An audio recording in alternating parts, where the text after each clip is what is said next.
All right, everybody, welcome to the Locked On Avalanche podcast. Let us continue our walk through the unrestricted free agents. We've done centers, we've done right wings. Today, let's do the left wingers. And while we're at it, we'll give Brad Hunt his season grade. New episode of Locked On Avalanche coming at you. You're Locked On Avalanche, your daily podcast on the Colorado Avalanche. Part of the Locked On Podcast Network, your team every day.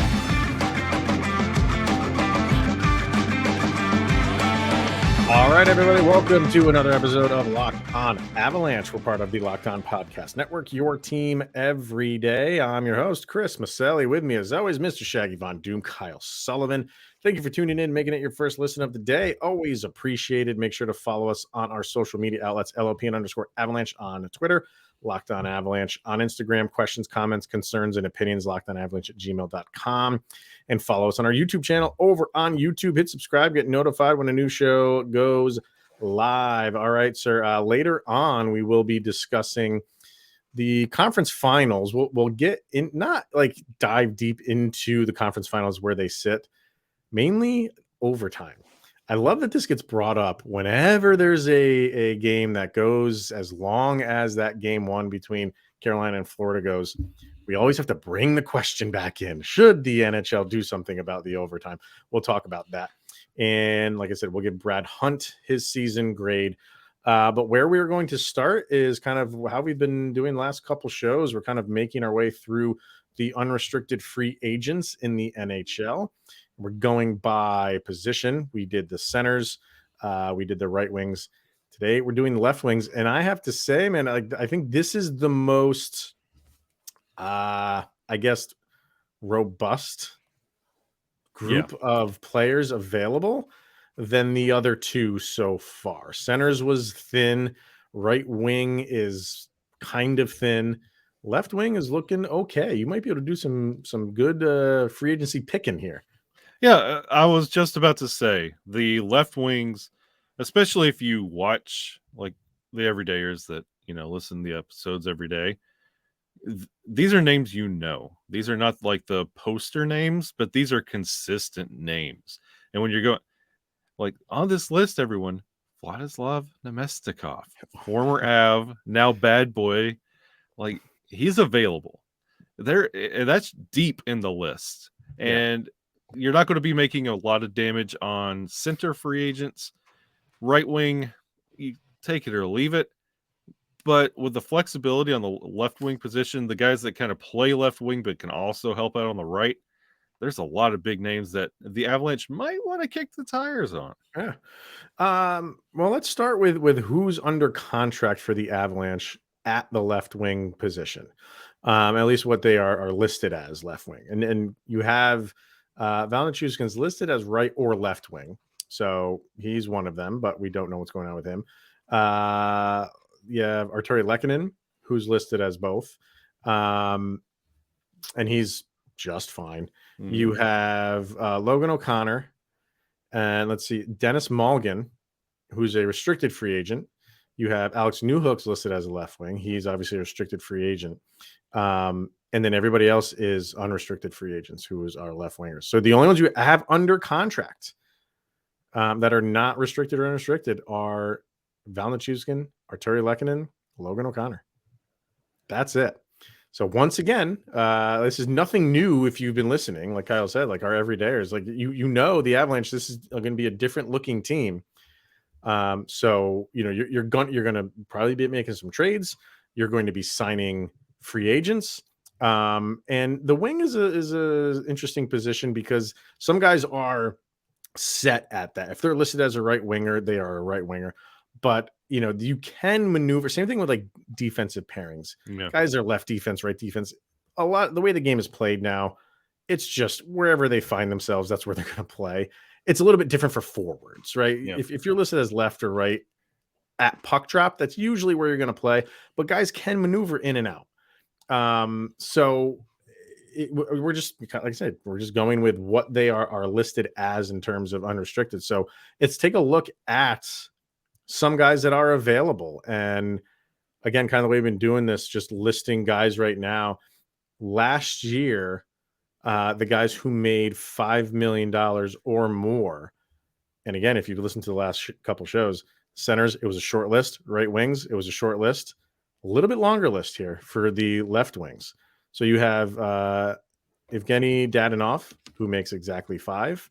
Jonathan Drouin, 5.5. Same as Jason Zucker, 5.5. Timo Meyer makes 6. Milan Lucic makes 6. Zach Parise, 6.371. Max Pacioretty and James Van Riemsdyk both make 7. And then you have other guys that are close to that too. If you go one more, you have Tyler Bertuzzi, who was 4.75, and Tomas Tatar was 4.5. So just based on numbers, as far as what they made last year, you have some more meat on the bone, to use the phrase. And there are 2 names that are sitting on the unrestricted free agents for next year, according to Cap Friendly, that just scream Colorado Avalanche to me. Okay. And one depends on how the rest of their season is going. Mm-hmm. And one is their season was done 2 weeks into the year. Okay. Andreas Athanasiou for Chicago. Okay. Yeah. I mean, yes, you're in Chicago, but I love his play. 40 points last year. Sure. The Colorado effect will affect Athanasiou. I think that would be an incredible pickup for Colorado, and I would love to see that happen. Barbashev for Vegas. See, I have Barbashev, because I brought up Barbashev for the right wing, and that's where we get into semantics here. Right wing is left wing. I remember bringing up Barbashev for the right wingers, but I'm all for him, and he's got center experience as well. Mm-hmm. So if you're going to be, your quote unquote like old school hockey guy, I could play the forward position. Put me in, coach. I'm ready to play. Clap, clap, clap. Like that's what you want for this Avalanche team. Like, what your top line is going to look like, depending on who's coming back on that second line. That's what you want. Hey, Matt Nieto and Cogliano are going to be on this list as well. So you could go back out and pick those guys up. But to me, the most Avalanche-y move they could possibly make is pick up Athanasiou, and he could be Lekin in part 2. How old is he? 27, 28. Athanasiou is? Let's see. 28. Okay. Yeah. So he is a unrestricted. Definitely. Yeah. That could be an interesting one, I think. So I wonder if he's really going to go anywhere, though.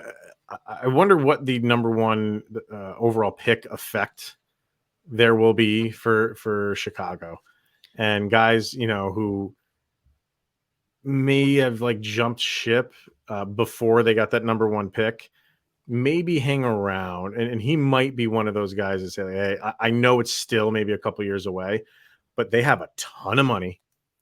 They can offer him a lot. Obviously, with the unrestricted tag, they can offer him the extra year if they want to go that route. So I think for that might be tough to pull him away from there, even though he's unrestricted, because the Blackhawks have the money and that number 1 pick who say hey, he's coming and we get a couple of years and we'll be okay. Or, I mean, I'm not saying the Avalanche is not appealing to players, you know what I mean? Yeah. But I don't know. I would love to have him, but it's going to be an interesting offseason for him. Well, you run the risk of you're playing on a team with the number 1 organization changing player in Connor Bedard. Mm-hmm. As he's being billed. Do you want to be part of the background singers for that? Imagine being a member of the Ducks right now, and everybody talks about Zegras this, Zegras that.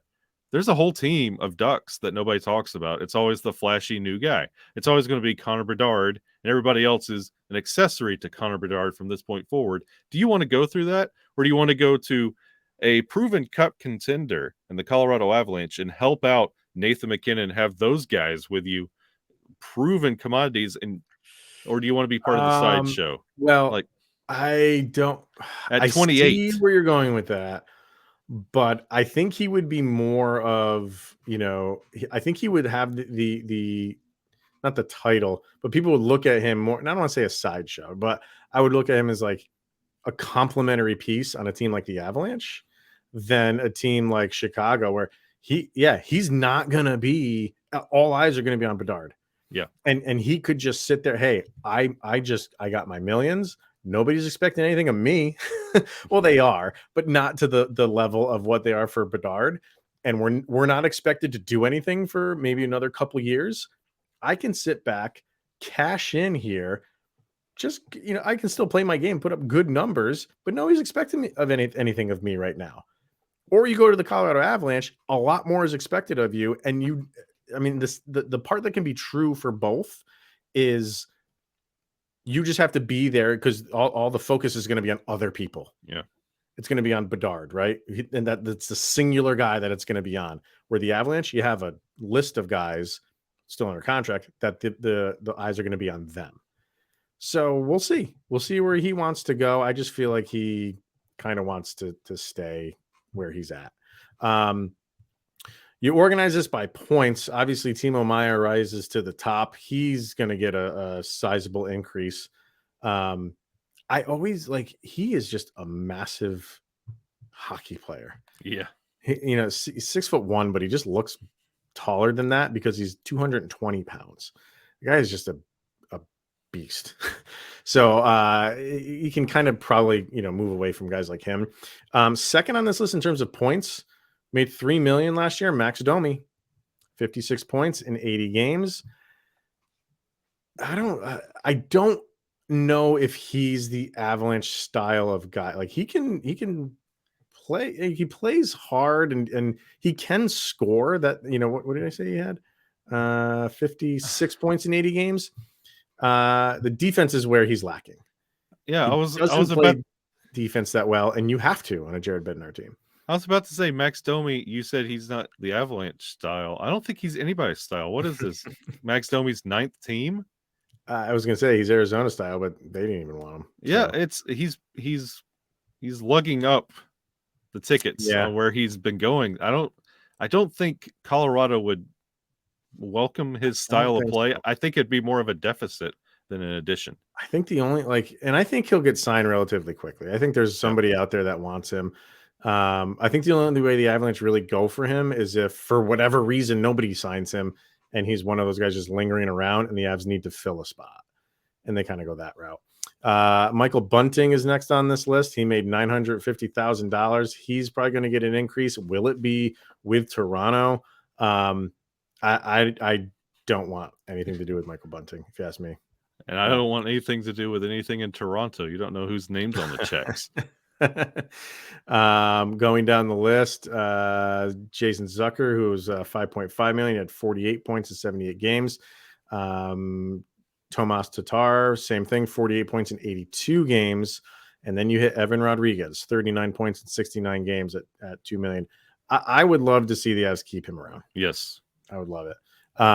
The next one on that list is the guy that I've mentioned a few times, and I would love to bring him in, and that's Connor Sheary. Yeah. 1.5 million last year. He only had 37 points in 82 games, but that dude's work ethic is pretty much unmatched, I would say. And he feels like an Avalanche player. Yes, absolutely. Absolutely. And I reached out to Beth, who's or is it Beth? Who's the Capitals fan?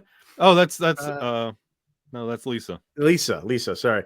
And she spoke glowing of him. And I was like, well, what are the chances that he's going back to the Capitals? And she's like, I think they want to keep him, but it's not guaranteed. So I would absolutely welcome him with open arms. I think that is someone that he's got Avalanche ability all over him. So, and one more name on that list, Miles Wood from New Jersey is also up there. He's a little bit more pricey. He's 3.2 last year, but he's worth it. And on the Avalanche would be Nichushkin-like in his production and what he can bring. Love Miles Wood. Would love to see him in Colorado Avalanche colors, but what about Dadonov? It would be nice, but I mean, he made $5 million last year, and he had 33 points in 73 games. 26 of those points were assists. Yeah. So I like his game. Is that a $5 million number? No. Not to me. No, especially when money's tight for the Avalanche. That's why you're throwing out like the names that we have been up to this point, because they come at a cheaper hit, higher upside, and a little bit more points. Let me see what he had in previous years in terms of points. Career in the regular season. I mean, okay, so he had 43 with Vegas in 21-22. So that's and he had 70 with Florida in 18-19, then 65. So he started his career pretty good with Florida, and then kind of tailed off. He had that little stint with Ottawa, and then Vegas, okay numbers, and then he's kind of taken. So where he started to where he's been, it's been a decrease. So what's the number for him going to be? Because I don't think it's $5 million right now. No, it has to be discounted. And that could be someone that you maybe scoop up for a little bit less, and maybe you can get something out of him that he gave you early in his career. But I don't know. That's a chance. That's a risk. That's a risk. But with all the names we've listed up to Dadonov, like you could take less of a risk, and you know exactly what you're getting. It's almost like a purchase at the store. You know exactly what you're getting with this price. You're going to be fine. If the Avalanche find themselves having to gamble with guys like Dadonov, you know things have gone terribly wrong when it comes to free agency. I don't know. I sometimes I like guys like that though. That just people kind of not given up on, but just saying like, oh, he's never going to be what he once was. Maybe that's true. But you never know guys like that. Maybe they just need another change of scenery, and he's had a few so far. Yeah. So we'll have to see about him. But and kind of just to wrap it up, I know we're going a little bit long, but there's just, so we're saying there's a lot of left wingers that you can pick from. You have JVR, who's tops on this list in terms of money from last year. But again, is he $7 million? Are you going to recreate that contract? I don't know. I mean, he's 35. He's he's 34 years old. 29 points in 61 games. That could be a complimentary piece, maybe. I mean, his days of top six forwards are probably gone. And Tyler Bertuzzi is on there. Where does he go? Yeah. I know the name Bertuzzi and Avalanche fans is not a connection that they want, but I don't know, man. Like I'm not gonna just I couldn't see that on the back of an Avalanche jersey. Imagine that. It just makes my skin crawl just thinking about it. It would be weird to say the least, but hey, I think the Avs maybe take a look at him and see what the number can be. And again, that's with Erod, Cogliano, and Nieto still floating out there. Yeah. So there's a lot there for left wingers, and maybe the Avalanche dip into the free agency pool more so on the left wing side, and maybe move guys around left wing, right wing. We'll see how they do it. All right. So that's that. Comment away in the comment section. I know when we talk about free agents, there's always some out there that people love and want to focus on. So like, Avalanche should go after this guy. Who is that for you? Comment in. I know the YouTubers are probably going to go crazy with this one, so go for it. All right, let us hear from Gametime, and then we are going to talk about Mr. Brad Hunt and his season grade. So if you're buying tickets to your favorite event, it should not be stressful. Gametime is the fastest and easiest way to buy tickets for all the sports, music, comedy, and theater near you, with killer deals on last-minute tickets and their best price guarantee. You can stop stressing over the tickets and start getting hyped for the fun you're about to have. And what are some of the things that we love about the Gametime app? They have the flash deals on last-minute tickets. Easy to find and buy tickets for every kind of event in your area. The images of the seat views, which is the favorite thing that Kyle and I like, that is it's clutch. Mm-hmm. To know exactly where you're seeing from. Lowest price guarantee, event cancellation protection, and even job loss protection. So download the Gametime app, create an account, and use the promo code LOCKEDONNHL for $20 off your first purchase. Terms apply. So again, create the account and redeem the code LOCKEDONNHL, and you get $20 off. Download Gametime today. Last minute tickets, lowest price guaranteed. All right, time for Brad Hunt and his season grade. So if you are watching on YouTube, we're going to throw it up on the stream right now. And if you're not watching and you're listening to your car or at home, we'll read them off to you. So on social media, this is the first one where social media was at odds. Up until now, they've all agreed. But YouTube, 57% said C. Twitter, 45% said C. And Instagram, 46% said B. B for Brad. So, and you see our grades there. I went with a flat C as well, as did Kyle. So what do you got for Brad Hunt this year? Flat C. Yeah. Absolutely. I know we can kind of get lost in the memory of, the Brad Hunt slap shot and Brad Hunt this and that, but it's impressive. 10 points is not that impressive. Right. And you're wearing Tyson Joe's number. No, it's you 10 again, points and the number 17 kind of like goes hand in hand. It tracks. It tracks. And he played 47 games, no fault to him.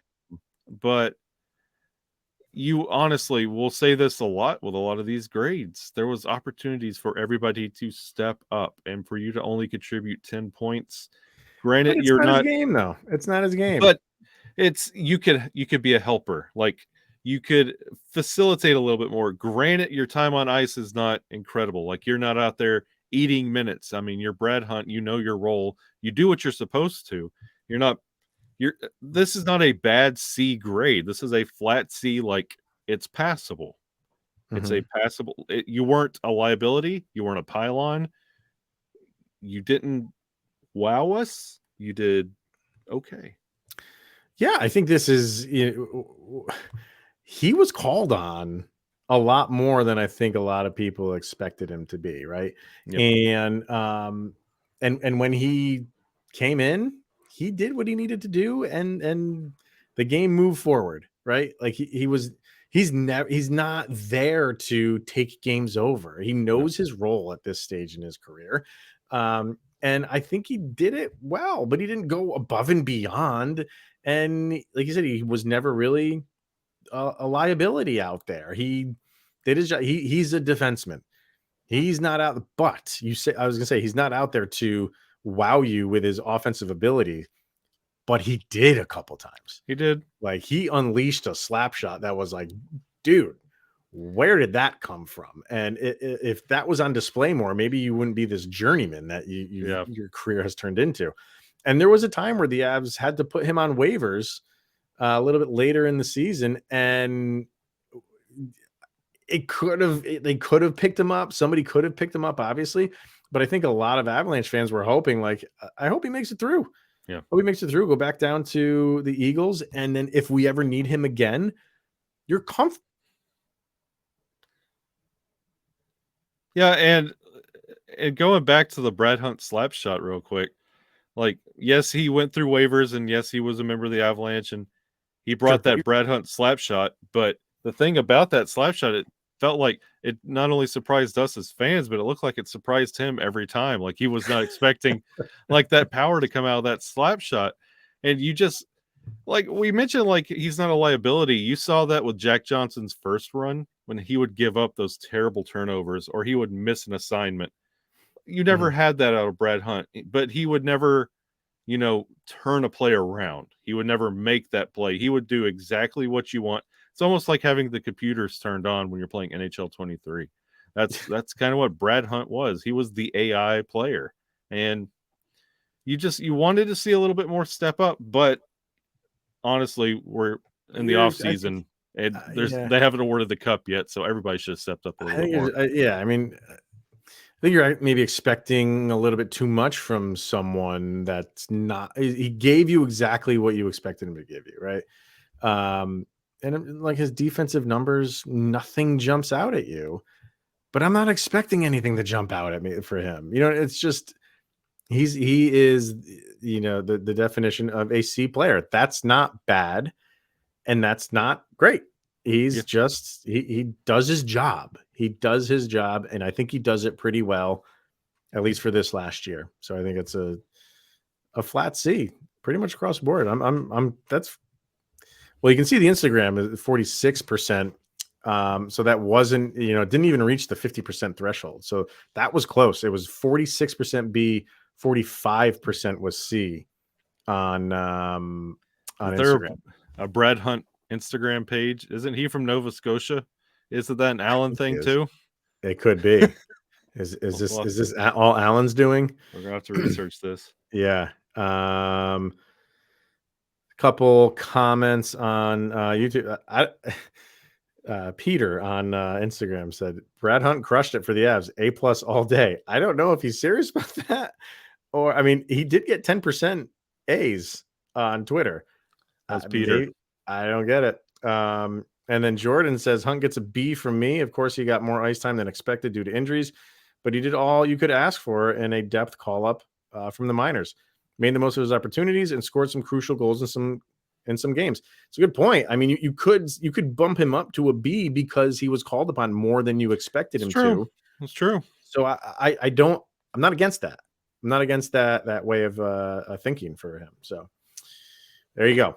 Brad Hunt. What do we have? Let me bring up who's next. I always should have this ready, and I never do. You always, and then you make me think of like the roster in my head, which is also an impossible task when it comes to injuries. So alphabetically, we have J. John. And there's only 2 J's on the team. This would be Eric. There's EJ and well, Jack Johnson, but I don't know if we're gonna do Jack Johnson, but Eric Johnson is next. This one will be fun. How many games play did he have this year for the Avs? I don't know.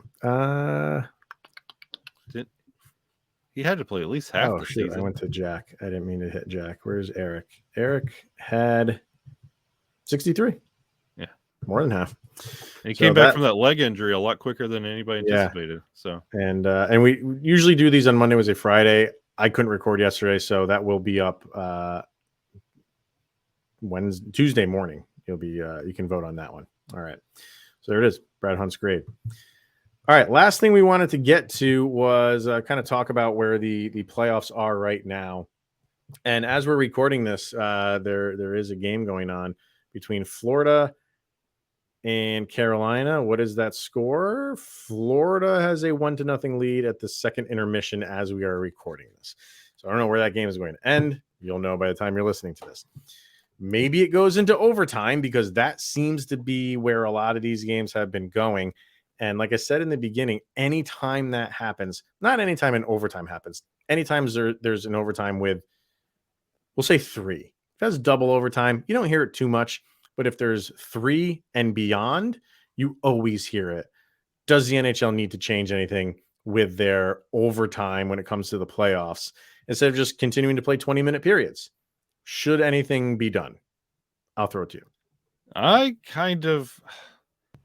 a big hockey historian. I love the game and the history behind it. But I do think in the playoffs that is something that needs to be addressed. But then you also lose it because you don't want your playoff games to come down to a shootout. It's so nope. What do you do in this instance? I'll tell you. Not a thing. Leave it alone. This is the like the purity of the game. I totally get needing to do it in the regular season.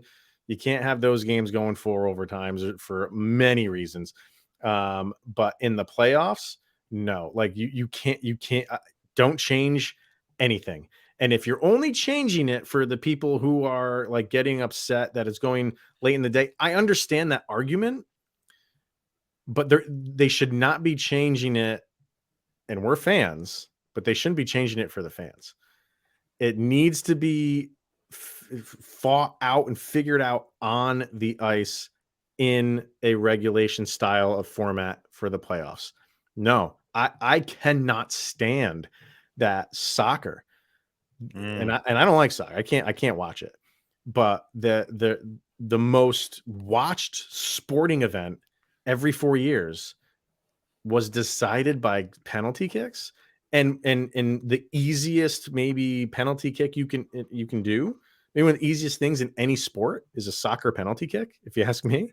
Like, you can't stop those. So to have it come down to that completely takes me out of it. Completely takes me out of it. And in baseball, you don't, you have extra innings that go forever until a team scores a run, and we all know how those end. Basketball, it's technically the same in basketball. It's tougher to tie continuously, but it's the same in basketball. You play until there is a winner, and if there's tie scores, you keep going. With hockey, it's tougher to score, so sometimes you get this, but I love it. And I didn't stay up. I couldn't stay up for that 4 overtime game, but I didn't go to bed saying they should change something about this. I went to bed saying, like, I absolutely love this. And, if I didn't have kids and have to get up in the morning, I would stay up and watch this thing. I love it. Don't change a thing. Yeah, I mean, and I won't let you besmirch the game of soccer. I'm a 2-time champion, 2-time MVP. So no, I'm not going to besmirch it. I'm just going to smirch it. You don't want to see hockey playoff games go down to a shootout, because then it gets gimmicky, and you don't want to get to this stage like the Western and Eastern Conference Finals and to be decided by a shootout. But of course, when Avalanche fans look at it, you're like, oh, the injuries, the wear and tear on the body, they're going to be depleted when they go to the Stanley Cup. Well, look, both sides, East and West, everybody's going to overtime. It's the cool thing to do. So you kind of write it out, and it's more an exception than the rule that they go 3 overtimes, 4 overtimes to infinity and beyond. Right. You can have the Vegas and Dallas overtime from just the other night that only lasted a minute into overtime, and that game was put away. So, well, even the second Panthers one, that only went like a minute and a half. Yep. And so and I think he scored the overtime in both of them. But the first game, Kachuk scored it. I think there was like 19 seconds left in the 4th overtime. So that was seconds away from going to the 5th overtime. And then, the next one is a minute and a half in. So it doesn't happen all that much where it does go 4 or 5. But when it does, I looked at that as like, that's something to talk about. Yeah. And that's another reason why you shouldn't change it, because the whole no press is bad press mantra. You have the ESPNs of the world always talking about this, but they are talking about this. So you have heard of me. Change, yes, Jack exactly. Exactly. So don't change it, because every time it happens, you're brought up in the media, and then people are going to go watch it. I'm sorry, people will watch that. People are not going to say, I'm staying away from that. People will tune in. If you ask, I just feel like people will tune in when you bring that up and say, like, wow, this game went 4 or 5 hours long. They know it doesn't happen all the time. So they might tune in to see if, just to watch a little bit of it. If another game's going to go in overtime, they might tune in, and then they'll see the excitement of what those overtimes bring you. Every move is watched. Every shot, you're hanging on the edge of your seat, and you get viewers watching that way. And it's what makes the game great. And then you get your tickets on Gametime, and then you get 2 games for the price of 1. Right. It's magical. Plus an extra period. An extra period. Love it. Gotta love it. So that's where we stand. Again, comment away. I think most people would agree with us here, but I'm sure there's some other people who are like, you got to shorten these games somehow. But I don't know how you do it, especially in the playoffs. I don't know how you do it. Rock, paper, scissors. I just do that. You don't know. If it goes into the 5th overtime, whoever wins the opening faceoff wins the game. That's Avalanche would never win a game in the playoffs. No, ever. Never. All right, that's going to wrap it up, everybody. Thank you for tuning in. And tomorrow we'll be talking. We'll go to the defensive side of things for these UFAs and talk about that. I was bring any of those guys in. We shall see. Until then, he's Mr. Shaggy Von Doom, Kyle Sullivan. I am Chris Maselli, and this is the Locked On Avalanche podcast. Thanks for tuning in. We'll see you guys tomorrow.